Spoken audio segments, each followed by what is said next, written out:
My ex-wife moved out without notice. 17 days later, I got a call from her boyfriend. It started maybe with the dishes. That sounds stupid, I know, but sometimes things rot from the inside and the first crack you notice is small. You don't see the slow decay until the floor gives out beneath you. There was a plate in the sink, her plate, half a bagel still on it, cream cheese crusted around the edges.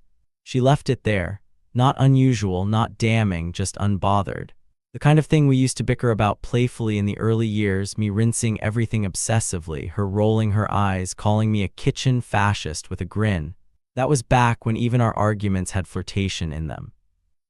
Back when love lived in the everyday things, like who made the coffee or how we fought for the warm side of the bed.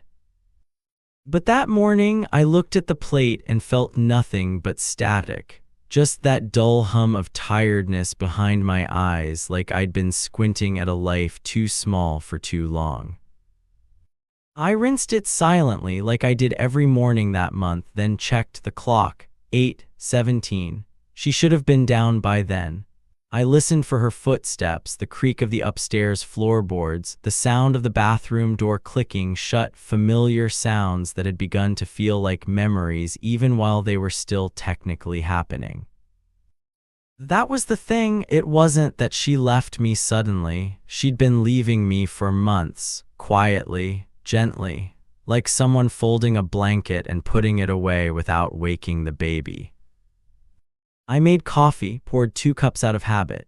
She used to take hers with oat milk and honey. I used to joke that her coffee was really just breakfast in disguise. But she stopped drinking it weeks ago, or maybe she just stopped drinking it when I made it. I don't know. The second cup always stayed full, going cold beside mine. I dump it out in the sink every evening like a ritual, a quiet, private goodbye that repeated daily. She came down around 8:30, already dressed, keys in hand, eyes somewhere far off behind me. Her mouth was tight, tired, like she was always in the middle of some internal argument I was no longer invited to. "Morning," I said too softly, like someone approaching a dog they don't trust anymore. She nodded, that's all, just a nod, like I was a coworker she had to pass in the hallway. She left without the coffee, no kiss, no see you later. The front door closed with that soft finality I'd begun to dread. That was 2 weeks before she disappeared completely. It's strange how you can live next to someone every day and feel like a stranger in your own life. I kept looking for signs, notes scribbled on receipts, late-night texts she forgot to hide, new perfumes or long showers or anything that would scream affair, but there was nothing. No fireworks, no betrayal, just distance, a slow erasure. We still shared a bed, technically, but she'd started sleeping with her back to me, curled around a pillow like it could protect her from me. I used to reach out in the dark and touch her shoulder just to know she was still real. Lately, I'd stopped doing even that. The silence between us had teeth. Every word felt like it might draw blood. One night, I asked her if she was okay. She blinked at me slowly, like I'd asked her if the sky was still blue. "I'm tired," she said. "Of what? Of me, of life?" I didn't ask, maybe because I already knew, or maybe because I didn't want to hear it aloud. I nodded like a coward and rolled onto my side. Some nights I caught her crying, softly, the kind of crying someone tries to hide, the kind where the body stays still but the breath betrays you. I'd lie there, heart thudding against the mattress, wanting to say something, anything, but terrified of opening the dam, terrified of what would come out if she started telling the truth. One Friday I came home with groceries. I remember it clearly because it was raining, that cold early autumn kind of rain that smells like pavement and dying leaves. My jacket was soaked through by the time I got to the door. I was juggling 2 bags and the tomatoes were bruised from the weight of everything else. It wasn't even a big shop, just some staples, eggs, bread, a bottle of wine we both liked that had been on sale. When I stepped into the kitchen, the light felt wrong. It's hard to explain. The house looked the same, but it felt emptied. I didn't know what was missing yet, but something was. I could feel it in my chest like the pressure before a storm. I called her name once, twice, nothing. I climbed the stairs slowly, each step sinking a little deeper into something I didn't want to admit. Our bedroom door was open, and half the closet was empty. Her shoes were gone. The makeup tray on her side of the dresser was wiped clean. Even the silly little post-it she kept on the mirror, the one that said, "Drink water, you beautiful idiot," was gone, just a faint square where the sticky part had been. I dropped the bags in the hallway, eggs cracked. A bottle of yogurt exploded on the hardwood, spreading into this slow, white pool. I remember staring at it and thinking how it looked like something bleeding out. She left no note, no explanation, just absence. Like she had evaporated.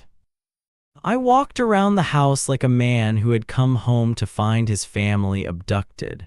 I opened drawers, checked the bathroom, opened the trash can and stared inside as if her reasons might be hidden in used tissues or receipts.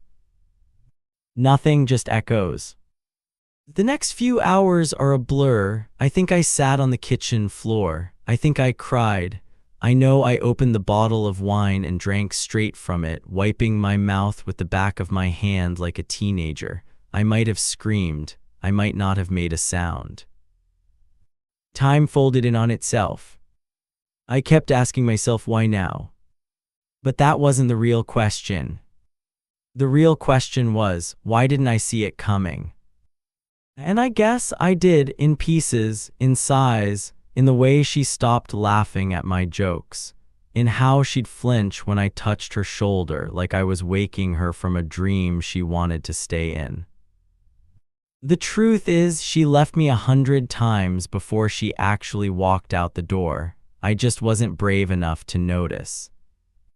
That night I lay on the couch, still in my damp clothes. The TV played something I didn't watch. My phone was silent. The kitchen light stayed on. I couldn't bring myself to turn it off. The fridge hummed like it always did, a quiet, mechanical kind of grief.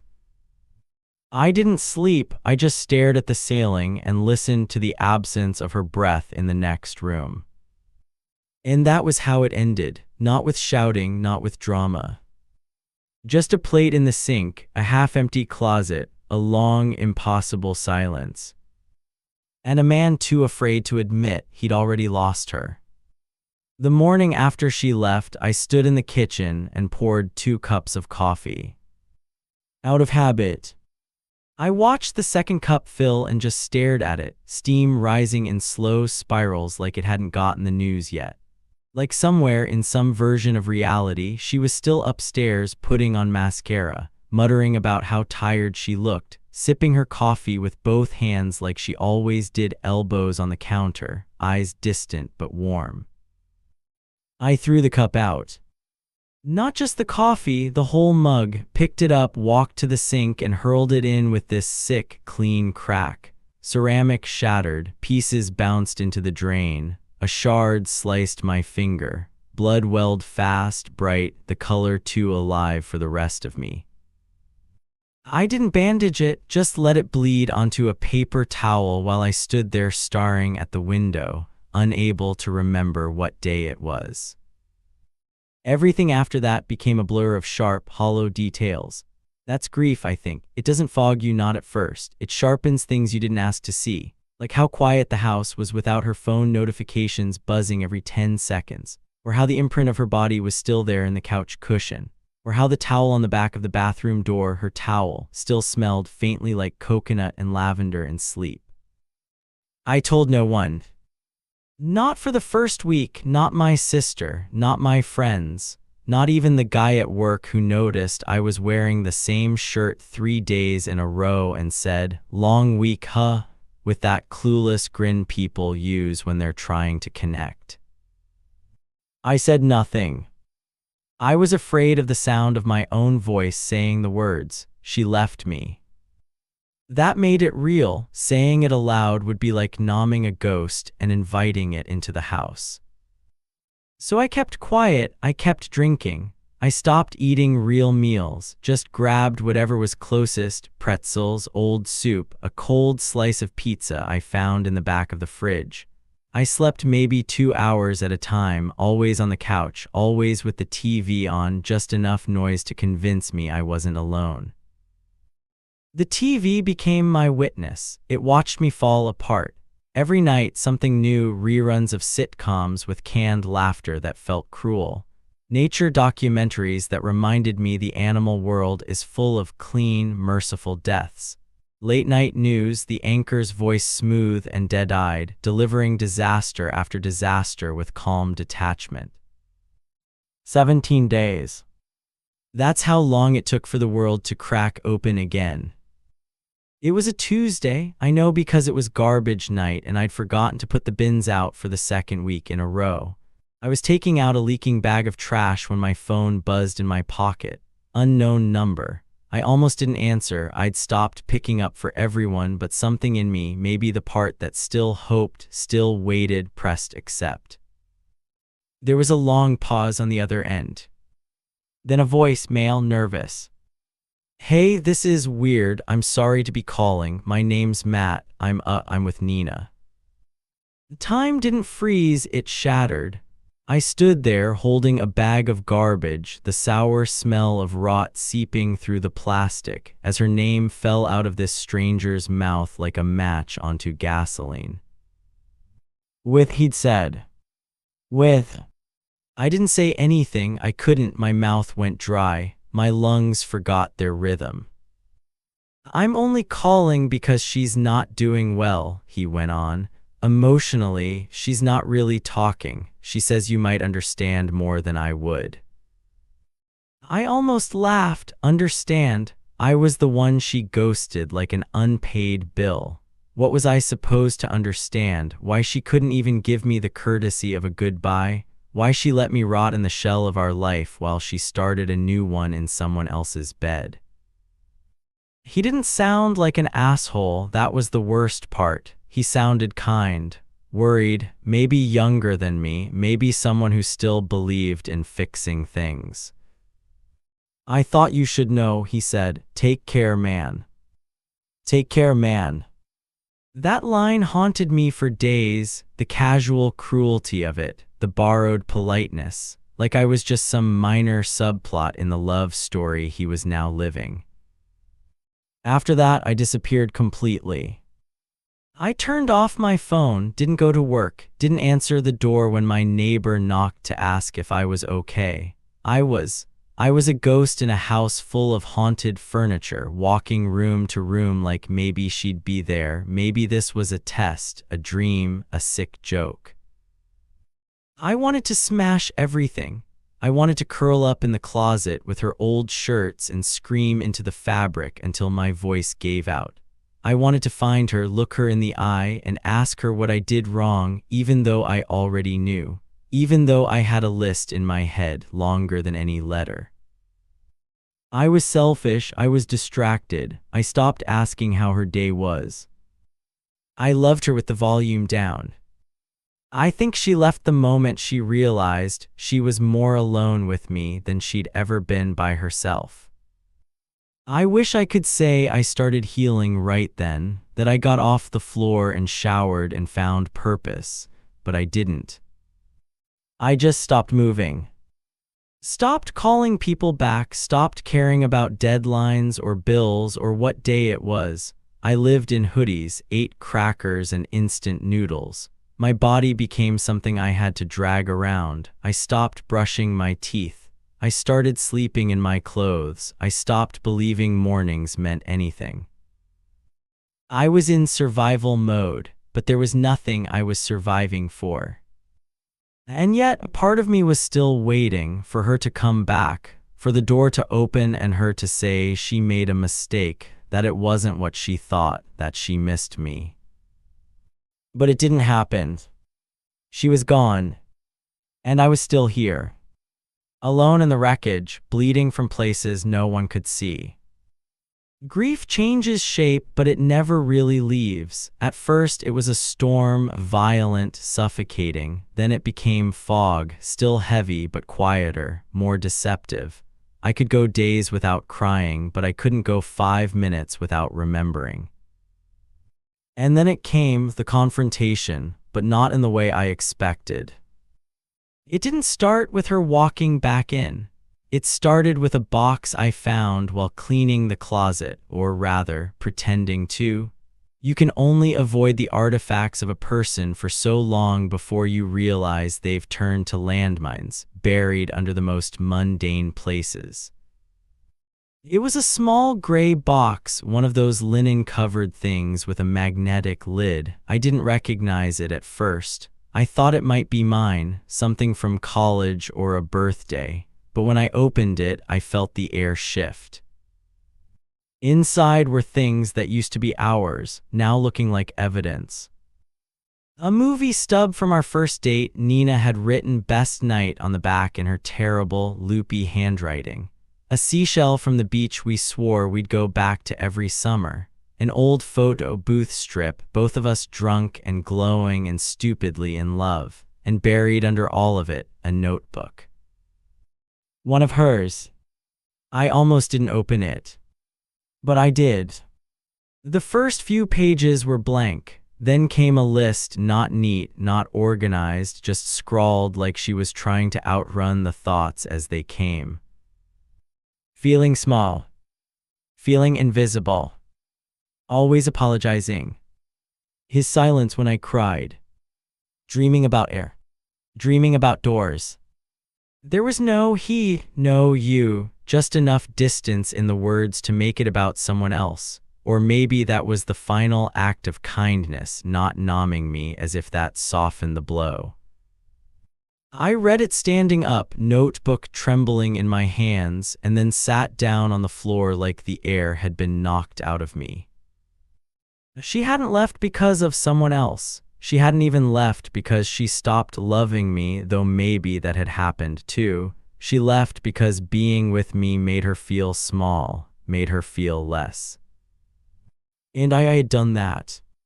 Not by yelling, not by cheating, not with fists or lies or anything cinematic. I'd done it in the most mundane way, by growing used to her. By letting the extraordinary become background noise, by forgetting to see her even when she was right in front of me. That's the kind of realization that doesn't come with screaming. It's quiet, heavy, like sinking in water and realizing how far down you already are. I don't know how long I sat there with the notebook. Hours maybe, long enough for the sun to move across the room. I didn't cry, not right away. I just kept rereading the same words. Dreaming about doors. I stood up, grabbed a pen, and wrote one sentence in the back of her notebook. I didn't know how closed I had become. That was the moment I finally let myself feel it all, the weight of what I'd done, the spaces I'd left unfilled. The conversations I avoided, the ways I'd let my silence become her prison. I remember going into the bathroom after and looking in the mirror like I expected to see someone else. I looked older, hollowed out, not tragic, just tired. I hadn't really seen myself in weeks or maybe even years. I whispered "I'm sorry" out loud, not to the mirror, to her, to myself. Later that night, I wrote her a letter, a real one, not an email, not a text. Dear Nina, you didn't vanish, you unraveled, and I watched it happen and convinced myself everything was fine because it was easier than facing the parts of me I'd have to change. I thought loving you quietly was enough, but I see now how silence became its own kind of cruelty. You left and I wanted to be angry, I wanted to hate you, but the truth is, I think I started disappearing long before you did. I don't need you to come back, I don't expect forgiveness, I just wanted you to know I finally saw the door. And I understand why you walked through it. I never sent it. I folded it and placed it inside the notebook and returned the box to the closet. Not out of avoidance this time, out of respect. Like closing a book you've finally finished reading, one you loved even if the ending hurt. That night I didn't sleep on the couch. I went upstairs, I changed the sheets. I laid in the bed alone and didn't flinch at the space beside me. The silence was still there, but it no longer had teeth. It didn't happen all at once, the rebuilding. There was no montage, no epiphany in a mirror, no sudden joy. It came slowly, the way spring comes after a long, cruel winter, a few tender green shoots poking up through frozen ground. You barely notice it until you do. The first thing I did was clean the kitchen, not out of spite or denial or some kind of post-breakup ritual. I just couldn't live in the aftermath anymore. The broken mug was still in the sink. I threw it out piece by piece, every shard a little ceremony. I swept, scrubbed the countertops, took out the trash. It was quiet the whole time. I didn't play music, didn't make noise. I just moved through it like prayer almost.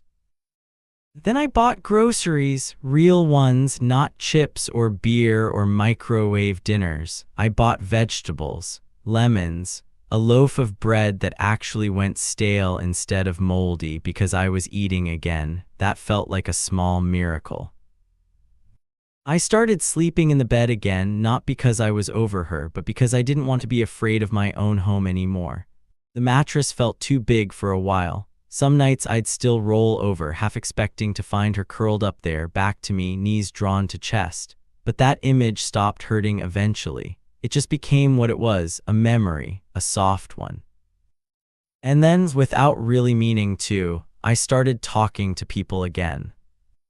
My sister came over one night and brought Thai food and looked at me like I might crumble, but I didn't. I ate. I even made a joke. She teared up when I laughed, not because the joke was good, it wasn't, but because it was the first time she'd seen me try in weeks. I told her everything eventually, about the notebook, the call from Matt, the fact that Nina hadn't destroyed me with violence but with silence. How that kind of departure doesn't leave bruises, just this deep ache like phantom pain from a limb that's still technically attached. My sister didn't say much. She just sat with me, leaned her head on my shoulder and whispered, "You're still here," and that was enough. I started walking, nothing heroic, just around the block at first, then down to the lake near our old favorite coffee shop. The world felt unfamiliar, like a place I used to know but hadn't visited in years. Kids on bikes, wind in the trees, the smell of someone's laundry vent spilling lavender into the street. Life was still happening. It hadn't paused just because mine had. One afternoon, I wandered into a bookstore. I didn't plan to. I just followed the smell of old pages and wood polish like it was calling me in. That's where I met Claire. She was restocking the poetry shelf, her hair tucked into a loose braid, wearing paint-stained overalls like she'd stepped out of someone else's nostalgia. She asked if I needed help. I said no, but we talked anyway, about books, about why no one writes letters anymore, about how Bukowski was an asshole but sometimes got it right. I didn't flirt, I didn't even think about attraction, I just listened. I let her words fill up the parts of me that had been echoing. When I left, she said, "Come back sometime." Not coy, not performative, just open. And I did. We had coffee a week later, just two people talking. No wait, no pretense. She didn't ask about my past. I didn't spill it. We talked about art, the price of avocados, how we both hated the sound of electric toothbrushes. It wasn't love, it wasn't even the beginning of love. It was something else, the quiet knock of possibility. I still thought of Nina, not every day, but often. Not with rage, not with longing. Just with understanding. I imagined her somewhere new, maybe with Matt, maybe not, maybe in a different city, maybe finally able to breathe in a way she couldn't when she was with me. And I hoped she was okay. I never reached out, I never sent the letter. Some things are meant to be said, not shared. I kept the notebook. I don't read it often, but I haven't thrown it away either. It's a reminder that people are not fixed things, that you can love someone and still hurt them. That leaving isn't always cruelty, sometimes it's survival. My life is smaller now, quieter, but I like it that way. I water my plants. I cook my own meals. I read before bed under a lamp that casts gold on the wall like an old movie. I open the windows more. The house no longer feels haunted. It feels lived in, honest, a little worn in the corners, but finally mine. I still leave a second mug in the cabinet, not out of habit. Out of hope. Not for her return, but for whatever or whoever comes next.